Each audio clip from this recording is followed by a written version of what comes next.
Hello everyone, I welcome you all to Geeky Script. Today I am going to show you how to install C or C++ compiler using MSys2 on your Windows operating system.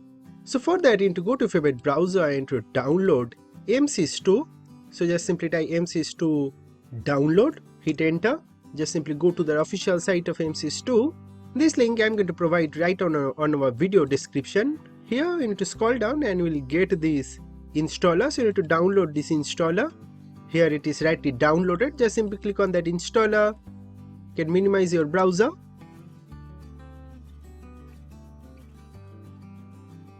Here just simply click on next. This is where our MSys2 is going to be installed. Totally fine. Click on next. Click on next again and it's going to start installing MSys2. So we'll come back.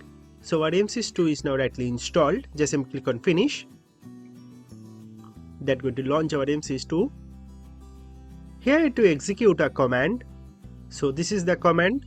I'm going to put this command right on our video description. All you need to do is you have to copy this command and to paste it over here and hit enter.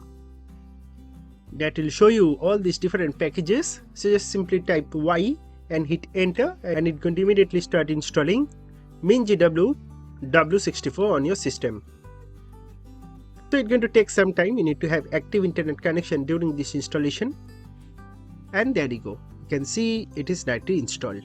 So you can simply close this and go to your C drive. Here you will get M64 folder. So you need to go inside that folder and you will get this MinGW w64 folder again. So you need to go inside. You will get a bin folder. Go inside that. And here you will see all these files and folders. So to put this path to environment variable, so you need to copy this path first and go to search and type environ. That will show you this editor system environment variable. Go there and click on environment variable. In system variables, you have to click on path. You have to click on edit and you have to click on new and you have to paste this path over here. So that MinGW/bin folder path over here. Click on OK, then again OK, and then again OK.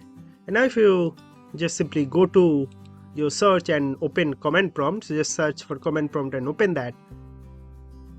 And within command prompt, if you just simply type gcc space -- version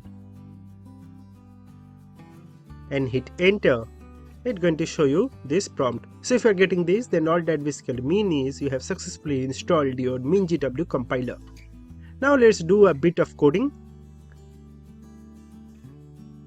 So we'll create a folder and I'm going to give that folder name as cprog and we'll go inside that folder. We will create a new text document and we are going to give this file name as prog.c. You can create C++ program as well. Process will be exactly same. So just open this in a notepad and write a simple hello world code snippet and just save this file. And now I'll show you how to run this program. So you need to click on this address bar and type cmd. Open your command prompt right at this location. And here you need to provide this file name. But before that you need to type gcc and then this file name which is prog1.c. So prog1.c and hit enter. So after successfully compilation of this file, it's going to generate a exe file called a.exe. So that is what you need to run. Just simply type a and hit enter and it's going to show you the output hello world. So that's how you install MinGW compiler. If you want to know how to use Visual Studio Code for running C or C++ programs, so in that case here is the video for you. Please do follow all my different videos on our channel. I'm sure you're going to love them, and also don't forget to subscribe our channel and also joining our community. That's going to really motivate me to make more this similar kind of videos. Also if you're interested on Python, you can also follow all these different projects over here, and detailed source code are also available on our official geekyscript.com website. And same goes for WordPress and different other topics as well. So that's basically all about this video. Thank you very much for watching this video and God bless you all.